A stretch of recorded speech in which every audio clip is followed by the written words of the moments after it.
देखा है कभी ऐसा? नहीं देखा है तुमने? हाँ हाँ, तो इसी को रेजिस्टेंस। कोई सी भी मशीन खोलो, आपका चार्जर खोल लो उसमें निकल जाएगा, आपका मोबाइल खोलो उसमें भी निकल जाएगा रेजिस्टेंस। ठीक है, सीपीयू में देखा। तो भैया इतनी सारी चीजें हैं, तब जाके पढ़ना पड़ता है, तब जाके एक चीज बनती है। आज की तारीख में चीजें बड़ी है, इसीलिए तो जो पढ़ता है वो ज्यादा कमाता है, क्योंकि वो अप्लाई करता है वहां पर। काउंट करता कितना करंट जा रहा है। चलो अम्मीटर, नेक्स्ट है अम्मीटर। ठीक है, अम्मीटर क्या मेजर करता है? Very very important. अम्मीटर का सिंबल यहाँ पर ऐसा होता है, प्लस माइनस ऐसा। ये तो पहले भी था। ये मेजर करता है करंट। अम्मीटर क्या मेजर करता है? करंट। ठीक है, और ये हमेशा सीरीज में लगता है सर्किट के। कैसे लगता है? मैं बता दूंगा कैसे। करंट मेजर करता है। वोल्ट मीटर, वोल्ट मीटर में यहाँ पे वी लिख दिया जाता है। ठीक है, और प्लस माइनस लगा दो। ये ऑप्शनल है भाई, हर कोई नहीं लगाता है। अगर नहीं भी लिखा रहे तो भी चलता है। तो भी इसका सिंबल क्या है? Volt meter. It measure the voltage difference. क्या मेजर करता है? मैंने जैसे पोटेंशियल डिफरेंस, पोटेंशियल डिफरेंस को क्या करता है? मेजर करता है। और ये हमेशा कैसा लगता है? पैरेलल में। ये कैसा लगता है? पैरेलल में। चलो क्लियर है? आगे बढ़ें। सर एक डायग्राम देखिए। कौन सा? Normal wire. उन्हें नॉर्मल वायर भी दिया है। नॉर्मल वायर क्या है? उसको क्या बनाओगे? ये नॉर्मल वायर। वो तो बना लेना। चलो समझ गए। अब इसके बाद जो नेक्स्ट इंपॉर्टेंट चीज़ है, जिसे ओम्स लॉ, बहुत पूछे जाने वाला क्वेश्चन है। ठीक है, एक्चुअली देखा जाए तो ये एक लाइन का ही है, पर ये क्वेश्चन जो है अलग अलग तरीके से पूछा जाता है एग्जाम में। यहाँ तक की कहानी पूरी क्लियर हो गई आपको? ठीक है।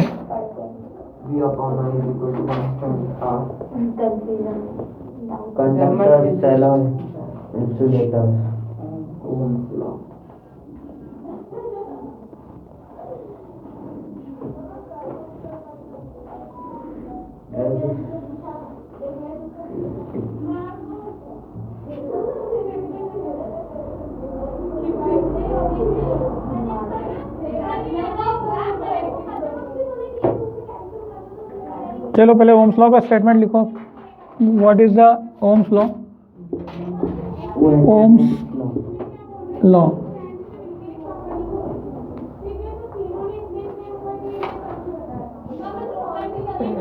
इसका स्टेटमेंट लिखा था, electric current flowing through a metallic wire, electric current flowing through a metallic wire, electric current flowing through, ये रहे हैं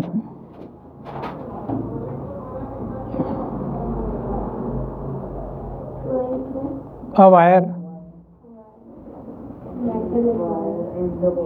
is directly proportional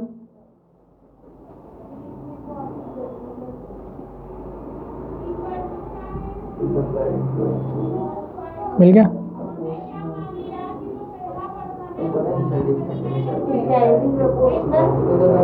is directly proportional to the potential difference V, is directly proportional to the potential difference V, capital V, comma across its ends, V across its ends, potential difference के बाद क्या है? वो लिखा है देखो, मैंने दिया है। हाँ, इसके बीच में से, जस्ट बीच में से, electric current flowing through a metallic wire is directly proportional to the potential difference capital V across its ends provided its temperature remains the same, provided its temperature remains the same. This is called Ohm's law.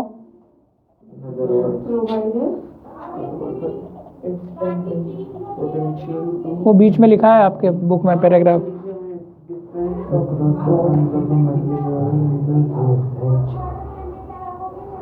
Sir ends of a given metallic wire हाँ, remains across its end provided its temperature remains the same। वो देख लो कहाँ पे छूटा है ये। Electric current flowing through a metallic wire is directly proportional to the potential difference V across its end provided its temperature remains the same। क्या लिखा अनिशा बताओ? Electric current flowing through a metallic wire is directly proportional to the potential difference across its ends, provided its temperature remains the same. This is called Ohm's law. Good, V में लिखा है, वो V bracket में लिखा है। लिखा है ना? सर और लिखना है क्या? इसके आगे ये जो बता रहा हूँ मैं लिखो। अब जो पहले लाइन है जो मैं बताते जा रहा हूँ उसके बाद यहाँ से लिख लो। ओम्स लॉ को अगर एक लाइन में बताएं अपन, सबसे पहले ओम्स लॉ आपको एग्जाम में आना ही आना है। मतलब ये ओम्स लॉ ऐसा है कि इसके बिना पेपर ही नहीं बनता है ना? ये इतना ज़्यादा इम्पोर्टेंट होता है। और ये है क्या, ठीक है? इसने क्या स्टेटमेंट दिया था? पोटेंशियल मतलब voltage is directly proportional to क्या, करंट। इसमें एक कंडीशन दी थी सबसे लास्ट में कि टेम्परेचर क्या होना चाहिए, सेम होना चाहिए। कांस्टेंट। कांस्टेंट मतलब या फिर सेम, दोनों एक ही बात है। सारी बात समझ में? टेम्परेचर बदलना नहीं चाहिए। सर ये डायरेक्ट मतलब डायरेक्ट डेफिनेशन लिखा तो दिया, सर, ये तो ऊपर भी दिया है बस। ऊपर लिखा दिया। बाकी अब नेक्स्ट लाइन में ये लिखोगे V is directly proportional to I, लिखा? अच्छा, अब आप बोलोगे सर ये क्या लगाया आपने, है ना? प्रोपोर्शनलिटी 8th में आपने डायरेक्टली और इन्वर्सली प्रोपोर्शनल के क्वेश्चन किए थे 8th क्लास में, ठीक है ना? उसमें ये था कि अगर डायरेक्टली का मतलब ये होता है, डायरेक्टली का मतलब ये है जैसे x is directly proportional to y। मैंने आपको बोला भी था कि एक दिन ये काम आएगा उस समय, ठीक है? अगर ये चीज़ बढ़ेगी तो ये चीज़ भी बढ़ेगी, या फिर ये चीज़ बढ़ेगी तो ये चीज़ भी बढ़ेगी। भाई बात समझ में? और इन्वर्सली में क्या रहता है? इन्वर्सली को अपन ऐसा लिखते हैं, इन्वर्सली में क्या है, साइन यही बनाते हैं दोनों में, बाकी वहाँ क्या लिखते हैं, 1/y लिखते हैं। और इसको पढ़ते कैसे हैं, x is inversely proportional to y, फिर 1/y नहीं पढ़ते हैं उसको। सारी बात समझते हैं? पढ़ते वही है, बाकी लिखने में 1/y लिख लेते हैं। समझ में आया क्या मैंने क्या बोला आपको? ठीक है। इन्वर्सली में क्या होता है कि ये चीज़ बढ़ती है तो ये चीज़ क्या होगा, घटेगी। सारी बात समझ में? ठीक है। तो इसने क्या बोला था कि जैसे जैसे वोल्टेज बढ़ाओगे वैसे वैसे करंट क्या होगा, बढ़ेगा। सारी बात समझ में? और ये डायरेक्टली प्रोपोर्शनल है। क्या है? Directly proportional. अब एक और चीज़ आपको ध्यान रखनी चाहिए कि अगर डायरेक्टली प्रोपोर्शनल का साइन हटता है, बुक में आपको एक एक्सपेरिमेंट वगैरह दिया हुआ है, मैं समझा नहीं रहा हूँ वो एक्सपेरिमेंट वगैरह, क्योंकि तुमको दिमाग में आएगा नहीं और नेसेसरी लेंथ बढ़ जाएगी और तुम बोर हो जाओगे, इसलिए बस केवल काम की चीज़ जो है वो बता दूँ, ठीक है? वो ऊपर टेबल वगैरह बना के सब दिया हुआ है। तो क्या बता रहा था मैं? हाँ, अच्छा, जब भी डायरेक्टली प्रोपोर्शनल का साइन हटता है, मतलब जब ये साइन हटता है तो क्या आता है, हमेशा एक कांस्टेंट आता है, ये तुम्हें थोड़ा सा पता होना चाहिए। तो ये प्रोपोर्शनलिटी का साइन हटेगा, ये क्या है, हटेगा, ये हटेगा तो क्या आएगा, इज इक्वल टू आएगा, और एक कांस्टेंट आता है, एक कांस्टेंट आता है हमेशा। जैसे जैसे v इज इक्वल टू क्या हो गया, r कांस्टेंट आ गया, यहाँ पे क्या आ गया है, कांस्टेंट। मैंने इस समय कांस्टेंट का नाम क्या दिया है, r। जैसे अगर मैं यहाँ से प्रोपोर्शनलिटी का साइन हटाऊँ तो ये क्या हो जाएगा, x is equal to r into y. आपको अगर कुछ को कांस्टेंट को k लिखना है तो क्या लिख दो, k। कांस्टेंट का नाम p देना चाहते हो तो क्या लिख दो, p। उससे कोई फर्क नहीं पड़ता है। आया कि नहीं आया? कुल मिला के बात ये हुई कि voltage is directly proportional to current. मतलब अगर सर्किट में वोल्टेज बढ़ेगा तो करंट भी बढ़ेगा। आ रही बात समझ में? वोल्टेज बढ़ेगा तो करंट भी बढ़ेगा। अच्छा, इस समय एक अच्छा ये सब चीज़ें फ्लो किस में होगी? या तो वायर में फ्लो होगी, है ना, या टीवी में फ्लो होगा, या फ्रिज में फ्लो होगा, या किसी भी अल्टीमेटली किसी भी इलेक्ट्रॉनिक डिवाइस में फ्लो होगा। और हर एक इलेक्ट्रॉनिक डिवाइस का अपना कुछ एक रेजिस्टेंस होता है। हर एक अपने इलेक्ट्रॉनिक डिवाइस का क्या होता है? कुछ ना कुछ एक रेजिस्टेंस होता है, जो कि करंट के फ्लो को क्या करता है? रेजिस्ट करता है। जो कि करंट के फ्लो को क्या करता है? मतलब वो नहीं चाहता है कि करंट उसके अंदर से जाए। हरी बात समझ में? अब उसकी वैल्यू है, जैसे मैं चाहता हूँ कि यार ये लोग मेरे घर में नहीं है, तो मेरा रेजिस्टेंस कितना है? मैं बस बोलूँगा मत आ यार, थोड़ा ही है। दूसरा, मना किया ना मत आ, पर इसको अपन तोल तो सकते नहीं। अब मैंने तोल दिया, मैंने इसको बोला 2, पहले वाले कितना था? तो वो क्या कर रहा है? रजिस्ट कम ही कर रहा है। तीसरा, 2 से मैंने ले लिया 5, तो 5 का मतलब तुम समझ रहे हो ये रजिस्ट क्या कर रहा है? ज़्यादा कर रहा है। वो आने की कोशिश कर रहा है, बट ये क्या बोल रहा है? बता। फिर 5 के बाद 10, 15, 20, ये वे क्या बताता है कि जितनी ज़्यादा रेजिस्टेंस की वैल्यू होगी उतने ही करंट को वो जाने से रोकता है। हमारी बात समझ में? हाँ, जितना रेजिस्ट करेगी वो करंट रुकता है। पर सीरीज में करंट हमेशा सेम रहेगा। सीरीज में अभी अपन ये 2 चीज़ों से देखो, इस चीज़ को 2 चीज़ों से देखते हैं अपन। रेजिस्टेंस एक बार में पूरा क्लियर नहीं होगा, अभी तुम इतना याद रखो, resistance is a device which opposes the flow of current. तो रेजिस्टेंस एक ऐसा डिवाइस है, अरे रेजिस्टेंस और करंट यहाँ से देखो, अब देखो सुनो, यहाँ से कांस्टेंट हटाया तो यहाँ पर जो वैल्यू आती है उसको क्या बोलते हैं? कांस्टेंट। और उस कांस्टेंट का नाम क्या है? रेजिस्टेंस। उस कांस्टेंट का नाम क्या है? रेजिस्टेंस। आई बात समझ में? रेजिस्टेंस मतलब यहाँ से रेजिस्टेंस का फॉर्मूला क्या हो गया? R इज इक्वल टू कितना? V अपॉन में I। रेजिस्टेंस का फॉर्मूला क्या हो गया? V अपॉन में I। क्या बात समझ में आ रही है? R का फॉर्मूला हो गया V अपॉन में I। अच्छा, यूनिट बनाओ रेजिस्टेंस की, बहुत इंपॉर्टेंट यूनिट बनेगी यहाँ से, बहुत इंपॉर्टेंट क्वेश्चन भी आता है। कम से कम ये तो पढ़ के चली जाना, बाकी तो सब बता ही रहा हूँ मैं, ठीक है। वोल्ट की इसकी यूनिट क्या बनती है? वोल्ट। करंट की यूनिट क्या बनती है? एम्पियर। तो रेजिस्टेंस की यूनिट क्या बनी? वोल्ट पर एम्पियर, या फिर VA की पावर -1, या फिर ओम। ये ऐसा सिंबल बनता है, OHM। कैसा? ओम। इस तरीके से सिंबल बनता है, ठीक है। वो था ना कौन सी मूवी में, ओम ओम ओम ओम, ठीक है। कोई मिल गया मैं, वो इसी ओम को बोलता था, पर अपन उसको ओम को समझ रहे हैं भगवान वाला ओम। दोनों समझ लो, अब दोनों समझ लो, ठीक है। एक बच्चे से पूछा था स्कूल में, ओम की यूनिट बताओ। सर ओम, ऐसे ही बनता है ना, जो नहीं पढ़े वो बोलते हैं, ठीक है। जो नहीं पढ़े वो ऐसे ही बोले। चलो बताओ ओम की यूनिट, ओम कैसे बनता है? सर ऐसे, तो याद रखना, ऐसी गलती मत करना तुम लोग। ये ओम, ये अजीब सा बनता है, ठीक है, यूनिट है। अब जैसे सुनो, अब यहाँ से पता चलेगा 5 ओम और 10 ओम। नहीं मतलब ओम का सिंबल बताओ क्या होगा, मैंने गलत बोल दिया। अब ये तो वही यार, जैसे अपन किसी भी फिजिकल क्वांटिटी, पहले वेलोसिटी को समझा, फिर वेलोसिटी के बाद आप क्या करते थे? 5 वेलोसिटी, 10 वेलोसिटी, 15 वेलोसिटी, फिर बताते थे कौन कितना तेज है, कौन कितना स्लो है। उसी प्रकार से एक नई चीज समझ रहे हो, फिजिकल क्वांटिटी, उसका नाम क्या है? रेजिस्टेंस। ये वो चीज होती है जो करंट के मार्ग में अवरोध उत्पन्न करती है। मतलब करंट को ज्यादा कौन रोकेगा? 5 ओम का, 10 ओम का? 10 ओम का, क्योंकि उसकी वैल्यू क्या है? ज्यादा है। अब मैंने दे दिया कितना? 100 ओम। तो ये कितना है?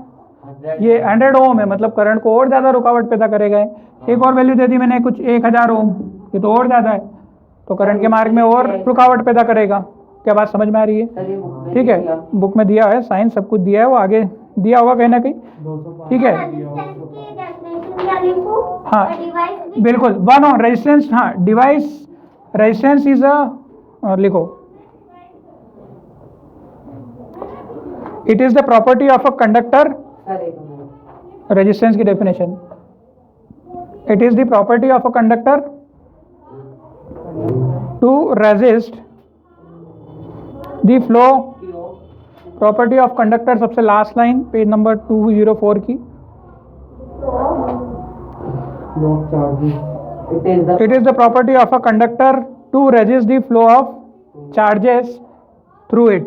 मैंने थोड़ा करंट बोल दिया आपको, चार्ज लिख लेना, पर ये दोनों ही तरीके से सही है, ठीक है, समझ गए? मतलब it is the property of a conductor, ये किसकी प्रॉपर्टी है? कंडक्टर की। भाई मैं ऐसा हूं तो हूं, हर कंडक्टर अपने आप में क्या है? अलग अलग। भाई कोई एल्यूमिनियम का वायर है ना, कोई कॉपर का वायर होगा, कोई नाइक्रोम का वायर होगा, सबके क्या है? अलग अलग है। हरी बात समझ में? ठीक है, अब वो बना देते हैं कुछ भी इसको। अच्छा, किसी की लेंथ इतनी है, कोई एल्यूमिनियम का वायर ही है परंतु उसकी लेंथ क्या है? ज़्यादा है। हरी बात समझ में? तो सबका रेजिस्टेंस क्या होता है? अलग अलग, क्योंकि रेजिस्टेंस लेंथ, कोई मोटा वायर है, कोई एल्यूमिनियम का ही है, पर कुछ इस तरीके से मोटा वायर है। रेजिस्टेंस भी निकालते हैं। नहीं, अभी अपन पढ़ेंगे। मतलब रेजिस्टेंस किस पे डिपेंड करता है, अभी आगे आएगा रेजिस्टेंस के बारे में। वायर की लेंथ पे भी डिपेंड करेगा, एरिया पे भी करेगा, कोई वायर छोटा है, मोटा है कि पतला है, ठीक है ना। हाँ, मतलब प्रॉपर्टी क्या हो गई कंडक्टर की, वो कंडक्टर बना कैसे? सबसे पहली चीज प्लास्टिक का तो नहीं है, पहली चीज तो बनावट से है ना। अब आप देखते हो कि करंट किस में ज़्यादा लगता है? लकड़ी में करंट लगता है क्या? नहीं लगता। तो मुझे बताओ इन सब में से लकड़ी का रेजिस्टेंस क्या हो सकता है? एक अनलिमिटेड, लास्ट वाला। और भी जीरो कम पड़ गए, ठीक है ना। नहीं, जानबूझ के मैंने लगाया, नंबर समझ में आते ना तुम्हें, ऐसा तो एग्जैक्ट पता नहीं अपने को। तो लकड़ी का करंट क्या हो गया है? का जीरो भी होता है, वायर का जीरो एग्जैक्टली तो होता नहीं है, सट से फ्लो होता है, देखते ही आराम। टाइप की वायर किस चीज की? ये आप लेते हो ना आप, हाँ। लगता है कि नहीं झटका?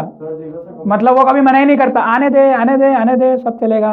सर ये वायर नहीं समझा? किसकी बनती है? उसमें से चार्ज कैसे फ्लो होते हैं?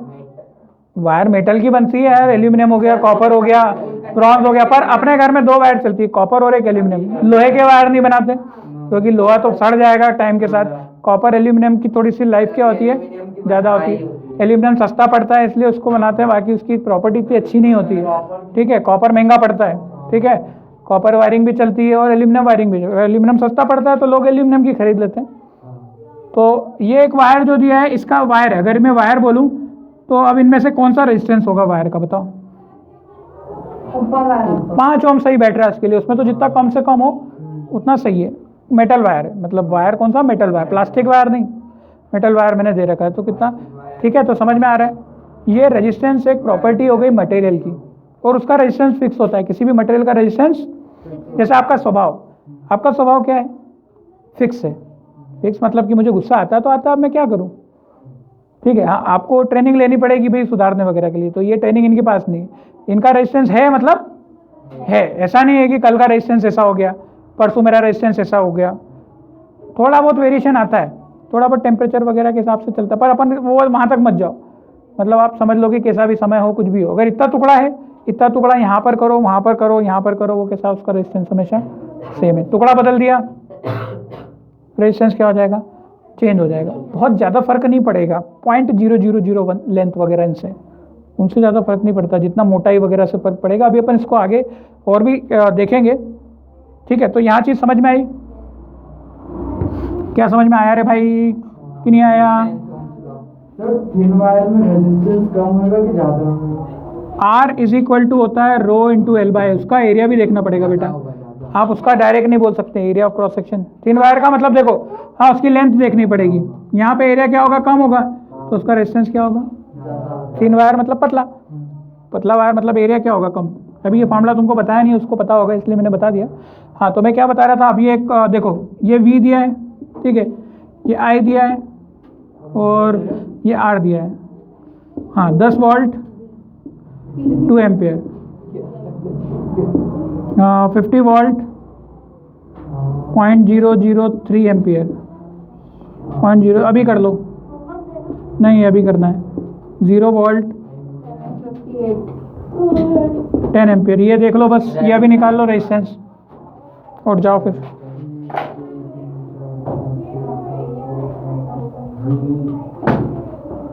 कल यहीं से कंटिन्यू करेंगे इसके।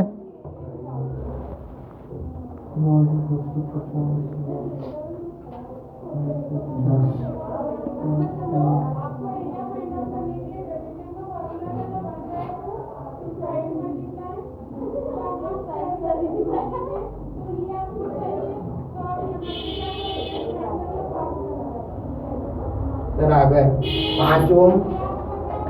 इसका क्या है, देखो V इज इक्वल टू क्या होता है IR, तो R इज इक्वल टू कितना होगा V/R। 10/2 तो कितना 5 ओम। ये कितना 50/0.001, ये पॉइंट उड़ाया 1 2 3 10,000 मतलब 50,000। ये कितना हो गया अगले वाले का 100/10 तो कितना हो रहा है 10 ओम। आ रही बात समझ में, क्लियर है। चलो तो अभी यही रखते हैं, कल और इसके ऊपर चर्चा करेंगे। आज रेजिस्टेंस समझ गए तुम, ठीक है। ओम्स लॉ समझ गए। सर थर्ड वाले का क्या था? 10 था ना, 10। आ जाएगा। 10 All of us. And for